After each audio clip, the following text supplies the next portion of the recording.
Amém. Aproveitar também para destacar, hoje é aniversário da nossa irmã Tainara, né? 18 anos, né? Brinca. Mas Deus abençoe muito a sua vida. Alguém mais aniversaria hoje ou essa semana? Não, ninguém? Talvez em casa, então, a festa só está por sua conta, então, tá, minha irmã? Deus abençoe muito a sua vida, muito querida por todos. Vamos orar aqui daqui um pouco também. Convido os irmãos a abrirem as suas Bíblias em Lucas, capítulo 14, a partir do verso 1.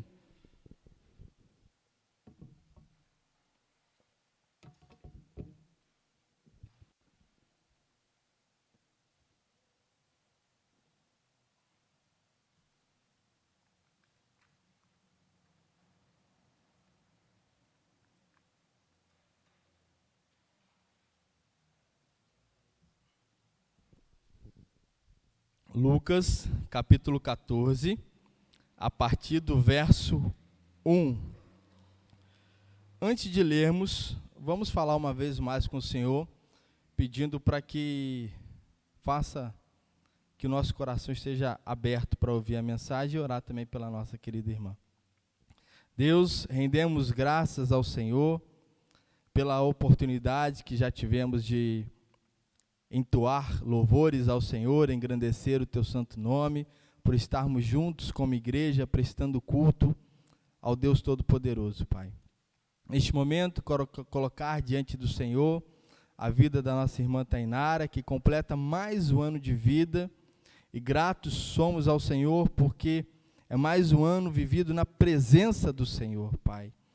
E pedimos que o Senhor estenda ou continue estendendo as mãos sobre tua serva, abençoando-a, guardando-a, livrando de todo mal, dando-lhe, Senhor Deus, sabedoria e discernimento, e também, Pai, fazendo que os sonhos que o Senhor tem para a vida dela se realizem para a glória e honra do Senhor.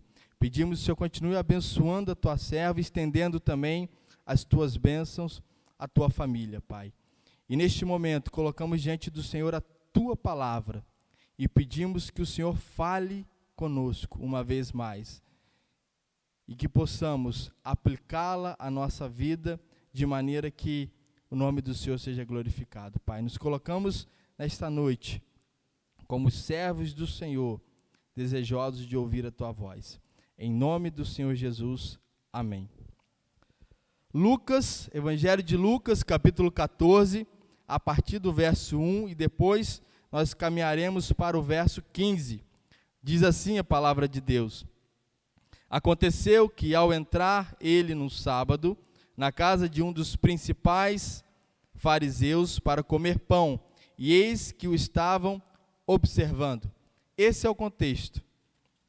O que acontece nos versos que se seguem, a partir do verso 15?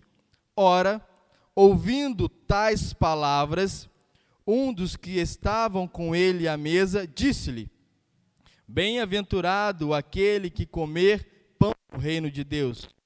Ele, porém, Jesus, neste caso, respondeu: Certo homem deu uma grande ceia e convidou muitos. À hora da ceia, enviou o seu servo para avisar aos convidados: Vinde, porque tudo já está preparado. Não obstante, todos, a uma, começaram a excusar-se. Disse o primeiro: Comprei um campo e preciso ir vê-lo. Rogo-te que me tenhas por excusado.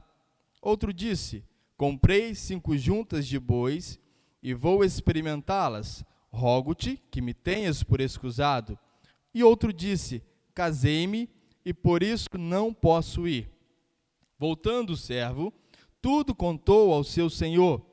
Então, irado, o dono da casa disse a seu servo: Sai depressa para as ruas e becos da cidade e traze para aqui os pobres, os aleijados, os cegos e os coxos. Depois lhe disse o servo: Senhor, feito está como mandaste, e ainda há lugar. Respondeu-lhe o Senhor: Sai pelos caminhos e atalhos e obriga a todos a entrar, para que fique cheia a minha casa. Porque vos declaro que nenhum daqueles homens que foram convidados provará a minha ceia. O texto tem o seu início no verso 1, onde Jesus Cristo entra na casa de um dos principais dos fariseus para comer pão. E uma coisa que se destaca nesse momento é que todos observavam o Senhor Jesus. Como de costume, as pessoas que viam o que o Senhor Jesus fazia e ouviam o que ele falava, constantemente a observavam. Mas há algo interessante também, nesse texto, que Jesus cura um homem hidrópico. E quando Jesus entra na casa desse fariseu, Jesus entra num sábado. E mesmo assim, Jesus cura esse homem no sábado, o que era um escândalo para os fariseus. Esse homem hidrópico, provavelmente com um grau de morbidez, e essa doença lhe causava retenção de líquido, podendo lhe causar inchaço em partes ou em todo o corpo. Mas Jesus, como sempre o fazia, quebra mais uma vez esse paradigma e cura esse homem doente num sábado, porque a vida daquela pessoa era mais importante do que a religiosidade dos fariseus. E a postura dos convidados eram em observar o Senhor Jesus. Porém, o Senhor Jesus também os observava. E é assim que ele faz conosco. Às vezes, há um tolo que pensa que eu vou fazer algo fora da cidade, ou vou fazer algo em determinado momento porque ninguém está vendo. Mas o Senhor Jesus está sempre nos observando, até porque ele zela por nós. E a palavra de Deus diz que o Senhor Jesus estava observando a conduta daquelas pessoas nos versos que se seguem, a partir do verso 1. E há ali naquela casa daquele principal do fariseu um atrito, um conflito, tentando ver quem escolheria os melhores lugares para se sentar. E as pessoas, no seu ato ou na sua compreensão, iam escolher os melhores lugares. Então o Senhor Jesus, como de costume, profere uma parábola. E ele diz que havia um casamento, e nesse casamento as pessoas procuravam escolher o melhor lugar. E ele diz que o mais sensato a se fazer é não procurar o primeiro lugar, para que chegando alguém mais digno, o anfitrião ou o dono daquela festa te retire e você passe por uma vergonha ou passe por um constrangimento. Mas o mais sensato a se fazer é você se sentar num lugar mais simples ou no último lugar, e se aquela pessoa daquela festa quiser dar-lhe honra, você vai ser convidado para o primeiro lugar. E no verso 11, o Senhor Jesus afirma: aquele que deseja ser exaltado será humilhado, mas aquele que se humilha será exaltado. E o Senhor Jesus, não se limitando por conta da importância daquele que o convidou, ele fala o seguinte ao anfitrião: olha, quando você for dar uma festa, ou você promover um jantar, faça o seguinte: não convida os seus amigos, nem convida a sua família, os seus irmãos, nem muito menos os seus vizinhos ricos, mas convida aqueles que realmente precisa, os mendigos, os menos favorecidos, os marginalizados pela sociedade. E quando o Senhor Jesus fala isso, não é que nós tenhamos que descartar, ou quando for fazer uma festa, não vai convidar uma pessoa que a gente gosta, ou que a gente ama, ou que a gente tem apreço. Jesus aqui faz uso de uma hipérbole. Ele quer trazer uma carga excessiva, justamente para poder trazer a importância do que ele deseja destacar.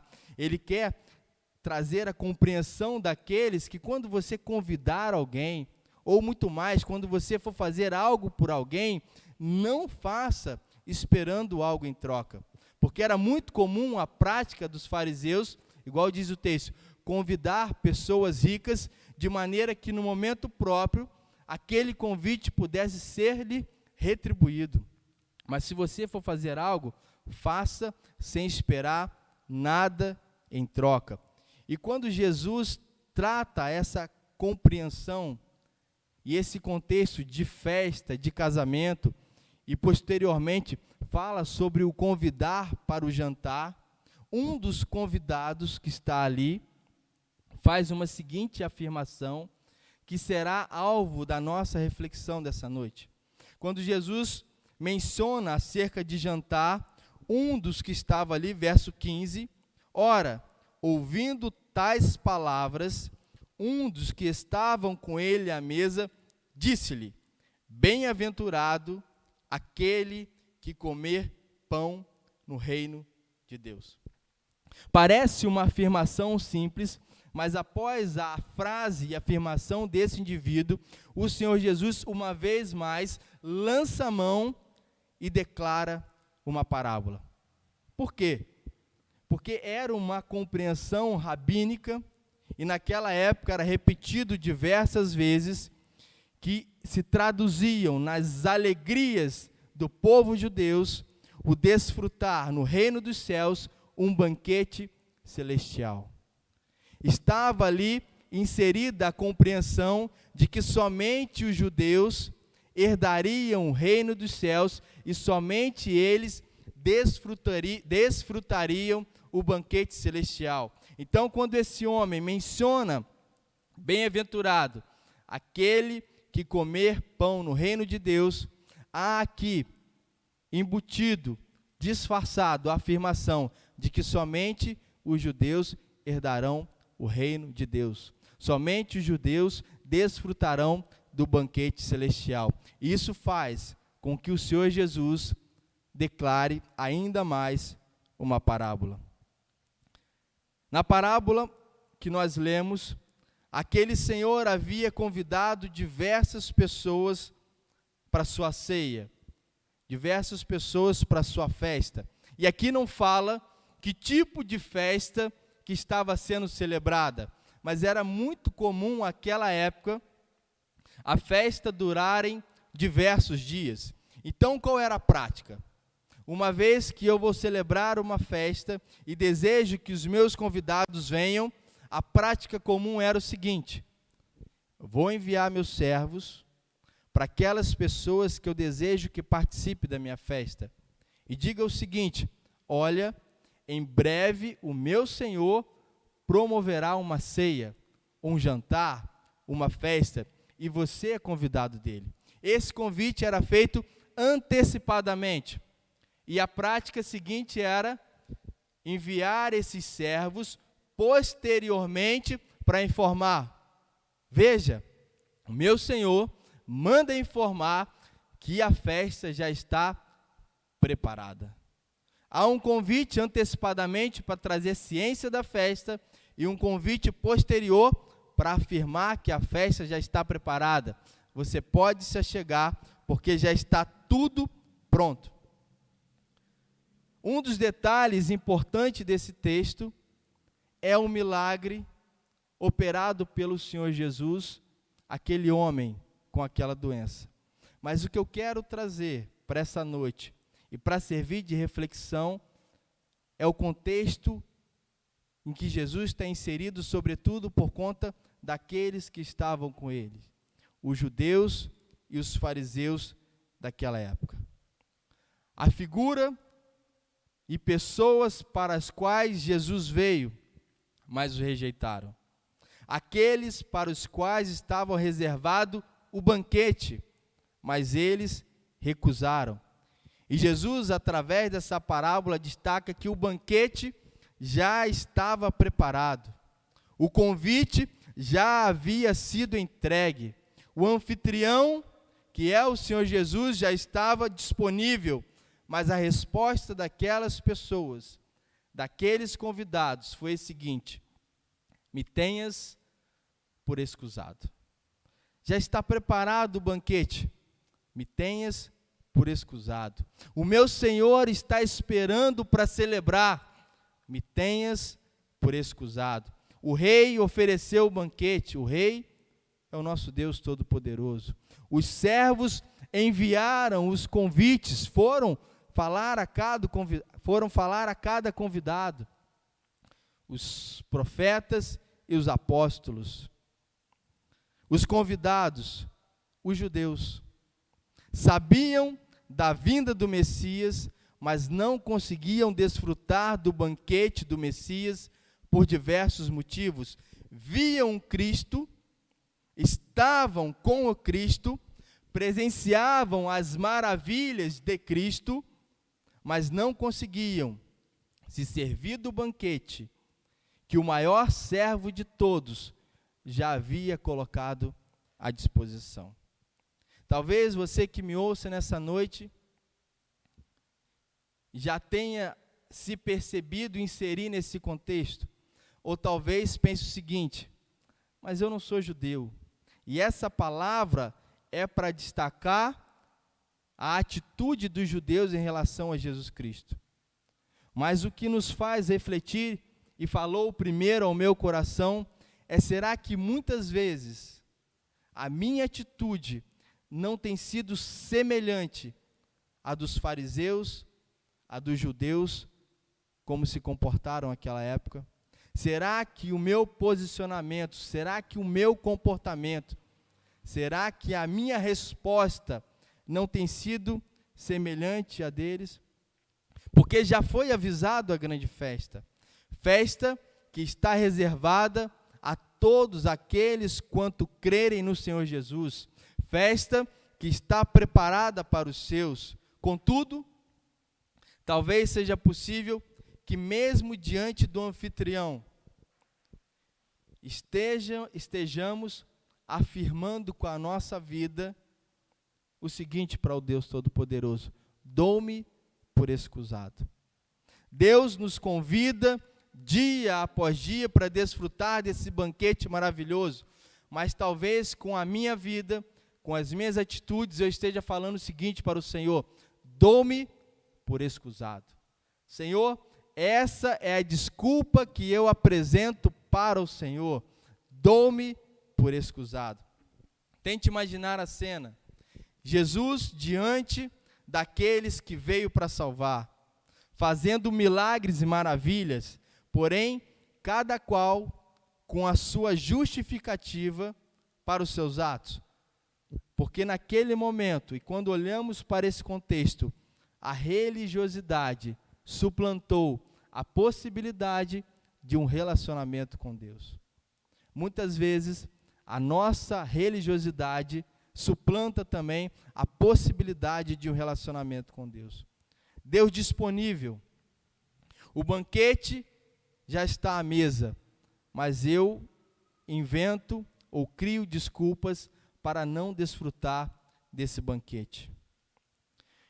Entenda aqui a situação de que os judeus aguardavam Cristo, estavam diante de Cristo, viam os seus milagres, mas não o serviam e não o amavam como deveriam. Será que, por motivos diversos, alguns de nós também não temos agido de maneira semelhante? O Senhor nos chama para o banquete, nos chama para ter um relacionamento, nos convida para desfrutar daquilo que há de melhor, e eu não crio desculpas, dizendo: Senhor, dou-me por escusado. Essa palavra escusado deriva de ex-causa, que tem como significado livra-me da obrigação, ou livre da obrigação. Aquelas pessoas pediam para ficar livre daquela obrigação. Obrigado pelo convite, eu até o recebi antecipadamente e o aceitei, mas agora me livra dessa obrigação. Eu já até recebi o Senhor Jesus como Senhor e Salvador da minha vida, contudo, livra-me das obrigações, porque talvez, e é o que traz o título da mensagem dessa noite, eu esteja anestesiado pela minha vontade, anestesiado pelos meus desejos, pelas minhas ambições, pelo meu pecado e pela minha carne. Aquelas pessoas da parábola apresentaram desculpas para não constituir um compromisso que antecipadamente já sinalizaram que iam participar. Aqueles judeus e fariseus apresentaram desculpas para si mesmos para não se renderem ao Messias que tanto aguardavam. Aquelas pessoas que não creem em Jesus apresentam desculpas para si para não terem as suas vidas transformadas pelo Senhor Jesus, conquanto identifiquem tantas pessoas que foram transformadas pelo Senhor Jesus e vivem de maneira fantástica, não sem problemas, mas vivem com paz no coração. Hoje, tantas pessoas que creem no Senhor Jesus, mas de igual modo apresentam desculpas para não servir como sabem que deveriam e como sabem que o Senhor Jesus deseja. Tenha-me por excusado, seja no contexto da parábola, seja no contexto dos judeus, seja naqueles que não creem, ou naqueles que creem no Senhor Jesus, muitos afirmam para Deus o seguinte: livra-me das obrigações, livra-me das responsabilidades que me cabem, seja não crendo em Jesus, mas sabendo que é o melhor para a minha vida, ou seja, crendo em Jesus, mas dando desculpas para não servir a Jesus como eu deveria. Me tenha por excusado, livra-me da responsabilidade que me cabe, livra-me, Senhor, da caminhada em direção ao seu banquete. Sabe por quê? Porque para caminhar em direção ao banquete celestial, tem que se pagar um preço. Eu não posso receber Jesus como Senhor e Salvador e não pagar o preço de servir a Senhor Jesus, porque muitos pensam o seguinte: eu tenho outras coisas que são mais importantes para mim agora.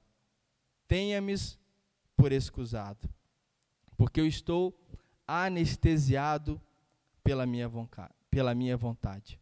O banquete está posto, mas em alguns casos, a minha vontade, ela é capaz de me ludibriar e fazer com que eu crie desculpas. A minha vontade é tão grande que eu crio na minha mente subterfúgios para não servir ao Senhor como Ele gostaria e como eu deveria. E no texto é possível perceber algumas desculpas. No verso 18, não obstante, todos a uma começaram a escutar. Disse o primeiro: comprei um campo e preciso ir vê-lo, rogo-te que me tenhas por excusado. Há um autor que faz um paralelo desse texto de Lucas 14 com Lucas 8,14. Se o irmão quiser projetar, Lucas 8,14, é a explicação do Senhor Jesus sobre a parábola do semeador ou a parábola das sementes. E ali ele faz um comparativo sobre cada parte. Algumas foram sufocados com os cuidados da vida, outros com as riquezas da vida e outros com deleites da vida. Nesse primeiro momento, aquele que compra uma propriedade, é muito incomum você até acontece, mas é muito incomum você comprar uma propriedade e não ir vê-la, sem saber onde fica. E é isso que fala aqui, e esse indivíduo preocupado com os cuidados da vida. No verso 19, assim como ninguém também compra um gado e depois vai experimentar.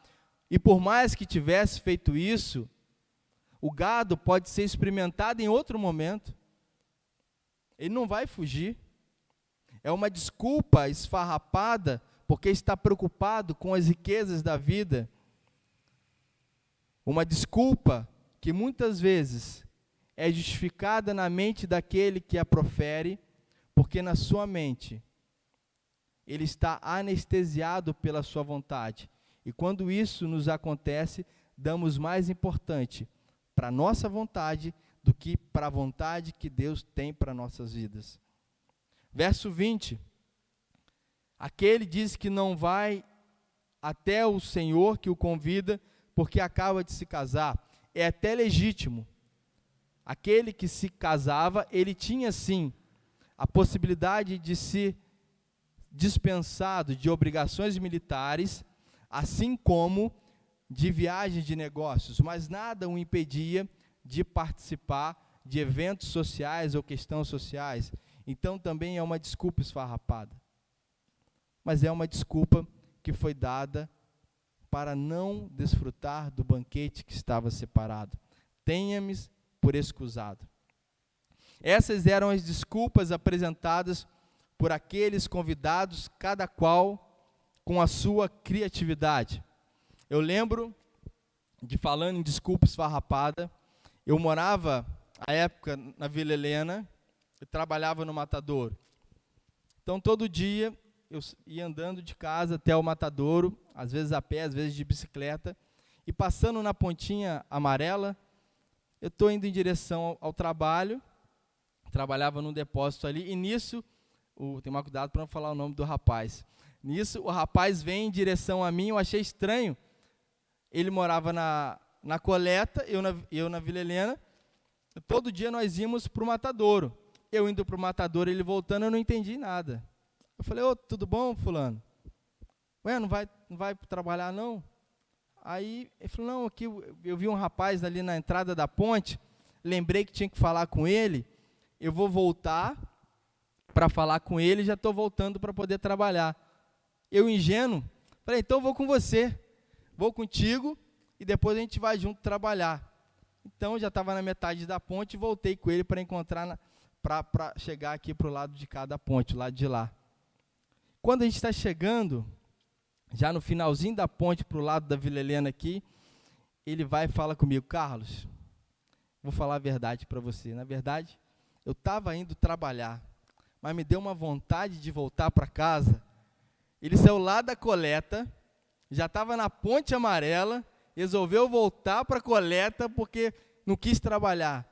E aí, como está esse surto de conjuntivite, eu ia ligar para lá e falar que eu estou com conjuntivite, só para não ter que trabalhar. Aí eu olhei para ele assim, pensei, que desculpa esfarrapada. O cara acorda às 6h30 da manhã para poder trabalhar, atravessa a ponte nesse frio, no meio da ponte, resolve voltar e inventar que está com conjuntivite. Aí eu falei, você que sabe, quer voltar, que eu vou trabalhar. E aí eu achei que ele ia, assim, através da minha palavra ali, ele ia voltar, ele ia trabalhar comigo. Mas você sabe que ele foi para casa e inventou que estava com conjuntivite? Miserável. E não foi trabalhar. Deu essa desculpa esfarrapada. Assim como esses aqui que eu não falei o nome da pessoa não deixei escapulir não falei não, né? Assim como essas pessoas que foram convidadas para esse banquete celestial, deram desculpas esfarrapadas, cada qual com a sua criatividade. E me faz refletir que desculpas eu tenho, ou nós temos, apresentados para o Senhor, de acordo com a minha e com a sua criatividade. Face, muitas vezes, quando estamos anestesiados pela nossa vontade, e nos cega, e não nos permite perceber qual é a vontade do Senhor para as nossas vidas.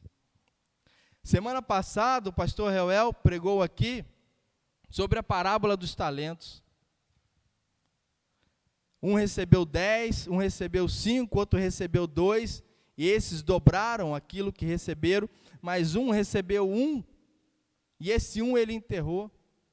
Quantos de nós temos enterrado o talento que o Senhor nos confere? Quantos de nós temos colocado de maneira a esconder o dom que recebemos do Senhor, as habilidades e competências que recebemos do Senhor, e falamos o que para o Senhor? Tenha-me por escusado. Mas eu te dei esse talento, essa virtude, essa capacidade, essa habilidade, tenha-me por escusado. E não coloca diante do Senhor. Preferimos apresentar desculpas.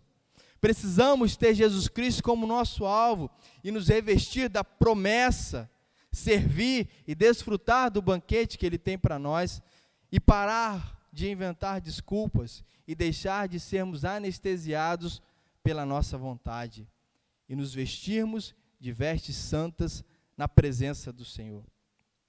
Um texto semelhante a esse, abra sua Bíblia lá em Mateus capítulo 22, não é um texto paralelo, mas é um texto semelhante de uma parábola contada pelo Senhor Jesus.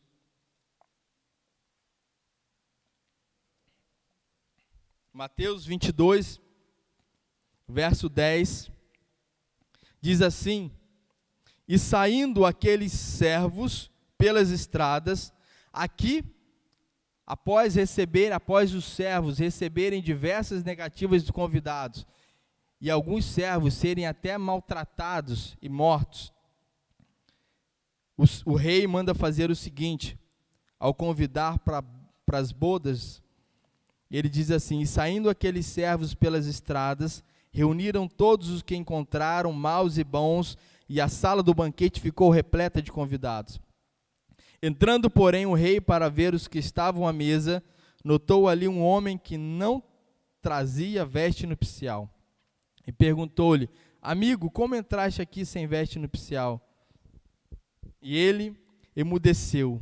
Então ordenou o rei aos serventes: Amarrai-o de pés e mãos e lançai-o para fora nas trevas. Ali haverá choro e ranger de dentes, porque muitos são chamados, mas poucos são escolhidos.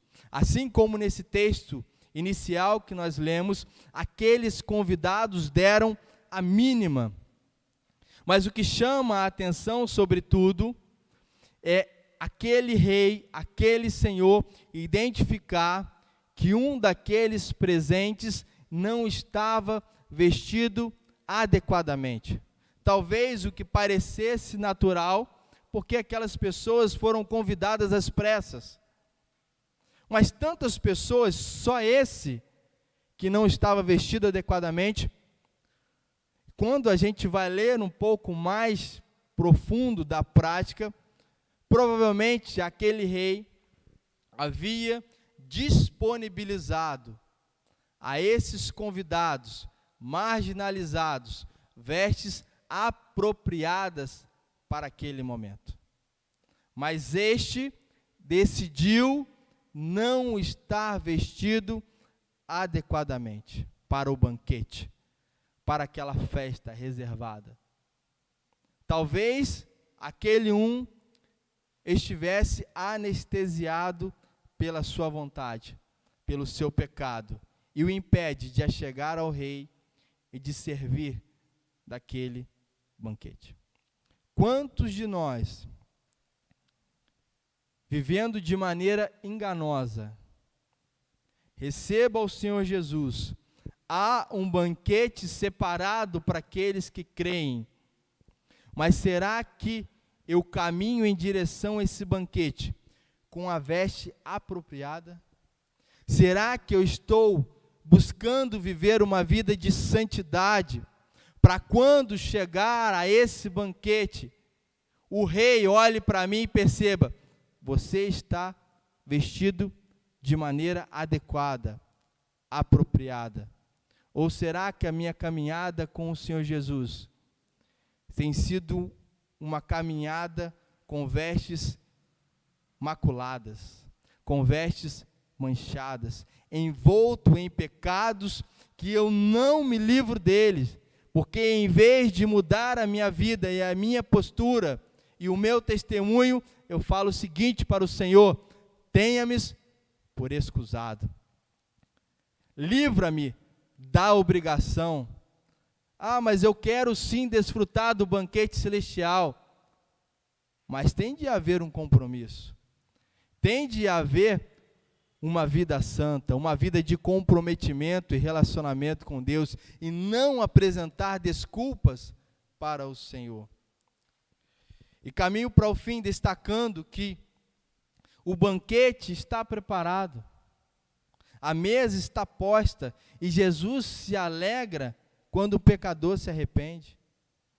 Nós somos convidados, sim, para crer no Senhor Jesus e receber essa salvação. E aquele que crê no Senhor Jesus encontra descanso para o cansado, cura ao enfermo, perdão ao arrependido, paz ao angustiado, tranquilidade ao ansioso, salvação ao perdido. Tudo isso nós encontramos no Senhor Jesus. Mas esta graça, de modo algum, ela nos habilita para nos excusarmos daquilo que nos cabe. Muito pelo contrário, a graça de Deus, para aquele que verdadeiramente creu no Senhor Jesus, ela nos impulsiona a ter uma vida na presença do Senhor. Essa graça maravilhosa, ela nos leva em direção ao banquete celestial, mas não como quem vive de qualquer maneira, apresentando desculpas, mas sim vivendo de maneira que exalte e louve o nome do Senhor Jesus. Eu quero te convidar nessa noite para entregar ao Senhor aquilo que tem te impedido de ter um relacionamento com Deus. Aquilo que muitas vezes tem sido um obstáculo para você desfrutar do banquete pleno, para você parar de comer migalhas na presença do Senhor, mas sim para você desfrutar na integralidade daquilo que o Senhor tem para você. Pense naquilo que te afasta do Senhor. Aquilo que Satanás, muitas vezes, tenta nos envergonhar quando a gente ora, ou muitas vezes quando a gente nem consegue orar, por conta daquele pecado que estamos cometendo.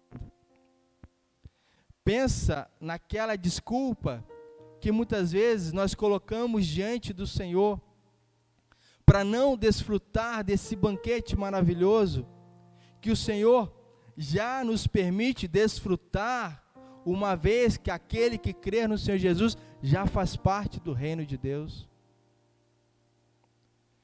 Pensar naquilo que tem me impedido de servir ao Senhor de maneira maravilhosa. Quantas desculpas nós colocamos diante do altar do Senhor e deixamos de ser instrumentos preciosos nas mãos de Deus. Que desculpa eu apresento para o Senhor, para minha falta de envolvimento na obra de Deus, seja porque eu não gosto da postura do pastor, eu queria que o pastor fosse de outra maneira, ou então, porque eu acho que a igreja poderia ser mais animada, mais receptiva, mais calorosa, ou então porque aquele líder de célula olha atravessado, ou ele fala em alguns momentos de maneira um pouco mais ríspida, ou então ele erra em alguns momentos o português, ou aquele anfitrião é meio esquisito, ou tantos outros motivos ou desculpas. Assim como essas pessoas da parábolas, vai depender o quê? Da minha criatividade para apresentar a desculpa. Ah, Senhor, o Senhor me deu tantas capacidades, tantos talentos, tantos dons, tantas habilidades, mas por conta disso, tenha-me por excusado. Livra-me dessa obrigação. O banquete está preparado. Caminhe em direção a esse banquete de cabeça erguida, mas não de qualquer maneira, mas com intimidade com Cristo. Jesus veio para nós, mas muitas vezes as nossas atitudes apresentam a Deus uma atitude semelhante à dos judeus, à dos fariseus. Jesus veio para nos salvar e para nos dar a vida plena, mas a maneira como a gente vive e testemunha, ou se envolve na obra de Deus, ou tem um relacionamento com Deus, simboliza, em alguns casos, essa postura dos judeus e dos fariseus: tenha-me por escusado, livra-me dessa obrigação. O nosso Deus está sempre de braços abertos. A palavra de Deus diz que peçam e lhes será dado, busquem e encontrarão, batam a porta e a porta estará aberta. Pois todo que pede recebe, o que busca encontra, e o que bate, a porta está aberta. A palavra de Deus nessa noite não é com o intuito de acusar, nem muito menos de envergonhar, mas é de dizer que há possibilidade, uma vez que o banquete está preparado. Há possibilidade de deixarmos de lado as nossas desculpas, deixarmos de estar anestesiados pela nossa vontade e submetermos à vontade de Deus para a nossa vida. E viver de maneira plena, já desfrutando, uma vez que fazemos parte do reino de Deus, deste banquete aqui na terra. Nós vamos orar nesse momento. Abaixe sua cabeça, feche seus olhos. Você que está na sua casa, tente identificar aquilo que você tem apresentado de desculpa, que você tem colocado para o Senhor como: tenha-me por escusado, livra-me dessa obrigação. Uma vez que cremos no Senhor Jesus, sabemos daquilo que ganhamos, algo maravilhoso, mas sabemos também das nossas responsabilidades. Coloque diante do Senhor aquilo que tem te impedido. Senhor,